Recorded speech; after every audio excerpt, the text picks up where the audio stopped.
Shalom, selamat pagi Ibu Bapa, Saudara-saudara, dan anak-anak sekalian.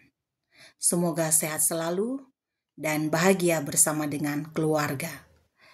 Di pagi hari ini kita akan membaca firman Tuhan dan merenungkan firman Tuhan dari Injil Lukas pasal 22 ayat 1 sampai ayat 13. Mari kita berdoa.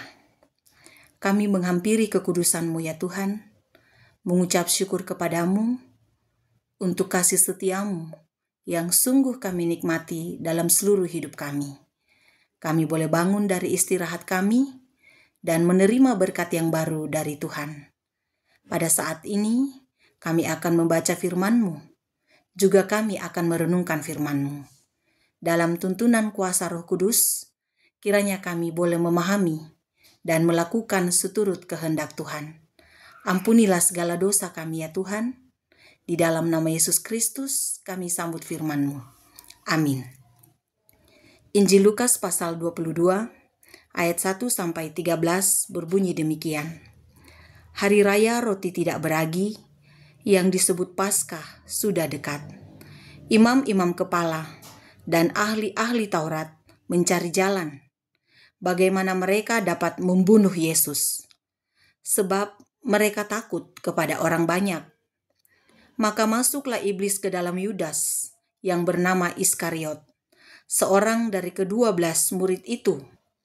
Lalu pergilah Yudas kepada imam-imam kepala dan kepala-kepala pengawal bait Allah dan berunding dengan mereka bagaimana ia dapat menyerahkan Yesus kepada mereka.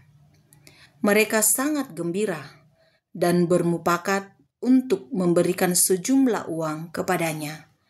Ia menyetujuinya, dan mulai dari waktu itu ia mencari kesempatan yang baik untuk menyerahkan Yesus kepada mereka tanpa setahu orang banyak. Maka tibalah hari raya roti tidak beragi, yaitu hari di mana orang harus menyembelih domba Paskah. Lalu Yesus menyuruh Petrus dan Yohanes. Katanya, "Pergilah, persiapkanlah perjamuan Paskah bagi kita, supaya kita makan." Kata mereka kepadanya, "Di manakah engkau kehendaki kami mempersiapkannya?" Jawabnya, "Apabila kamu masuk ke dalam kota, kamu akan bertemu dengan seorang yang membawa kendi berisi air. Ikutilah dia ke dalam rumah yang dimasukinya, dan katakanlah kepada tuan rumah itu, 'Guru bertanya kepadamu, di manakah ruangan tempat aku bersama-sama dengan murid-muridku akan makan Paskah?' Lalu orang itu akan menunjukkan kepadamu sebuah ruangan atas yang besar, yang sudah lengkap. Disitulah kamu harus mempersiapkannya." Maka berangkatlah mereka, dan mereka mendapati semua seperti yang dikatakan Yesus kepada mereka. Lalu mereka mempersiapkan Paskah. Amin, firman Tuhan. Tema renungan kita di pagi hari ini, berupaya hidup dalam ketaatan. Pada dasarnya bacaan kita ini ada 3 perikop. Perikop yang pertama, rencana membunuh Yesus, ayat 1 sampai ayat 2. Perikop yang kedua, Yudas mengkhianati Yesus, ayat 3 sampai ayat 6. Perikop yang ketiga, persiapan untuk makan Paskah, ayat 7 sampai dengan ayat 13. Tercatat di perikop yang pertama, hari raya roti tidak beragi sudah dekat, dan ada sekelompok orang terus mencari jalan bagaimana membunuh Yesus. Lalu di perikop yang kedua dikatakan, gayung bersambut, keinginan para imam kepala dan ahli Taurat untuk membunuh Yesus ada jalannya. Ketika Yudas Iskariot, salah satu murid Tuhan Yesus, membiarkan dirinya dalam ketidaktaatan pada Tuhan Yesus dan bersepakat dengan semua orang yang membenci Tuhan Yesus untuk menyerahkan Tuhan Yesus untuk dijual dan mengkhianati Tuhan Yesus dengan sejumlah uang yang diberikan kepada Yudas Iskariot. Tentu uang tersebut sebagai harga jual Tuhan Yesus dan imbalan kepada Yudas Iskariot bahwa Yudas Iskariot telah menyerahkan Yesus kepada para pembenci Tuhan Yesus, juga sebagai bentuk transaksi bahwa Yudas Iskariot sungguh telah sepenuhnya telah menjual Tuhan Yesus, dan semua itu dikatakan tanpa setahu orang banyak. Dan perikop yang ketiga diceritakan, hari raya roti tidak beragi telah tiba, dan semua keharusan untuk menyembelih domba Paskah dilakukan dan dipenuhi Tuhan Yesus. Tuhan Yesus mengutus Petrus dan Yohanes untuk mengambil kurban yang dimaksudkan sebagai persembahan, dan itu diambil pada seseorang yang telah ditentukan. Dalam bacaan ini tidak disebutkan namanya. Dalam kekuasaan dan kemahatauan, Tuhan Yesus tentu tahu niat dari para hitersnya, yaitu imam-imam kepala, ahli-ahli Taurat, dan tentu Yudas Iskariot muridnya. Namun, Yesus tetap melakukan semua hal yang semestinya dilakukan sebagai wujud ketaatan pada Tuhan, yakni mempersiapkan makan Paskah, mempersiapkan korban persembahan, mempersiapkan perjamuan malam dengan murid-muridnya. Yesus tidak lari dari kenyataan. Di sisi yang lain, beberapa murid pun tetap mendengar dan mengikuti perintah Tuhan Yesus. Begitu banyak faktor dalam hidup kita sebagai orang percaya yang dapat saja membuat kita malah menjauh dari Tuhan Yesus, tidak taat pada Tuhan Yesus, bahkan bisa jadi mengkhianati Tuhan Yesus atau menjual Tuhan Yesus, atau bisa juga menukar iman kepada Yesus Kristus dengan materi dan semua kenikmatan dalam dunia. Bertahan dalam iman kepada Tuhan Yesus tentu membutuhkan keteguhan dan kekuatan iman, yang semua ini tidak akan pernah diberikan oleh dunia ini, namun hanya dengan oleh kuasa Roh Kudus. Meminta dan memohon tuntunan Roh Kudus dalam hidup setiap orang percaya agar dimampukan menjalani hidup ini adalah jalan terbaik untuk tetap komitmen pada Yesus Kristus.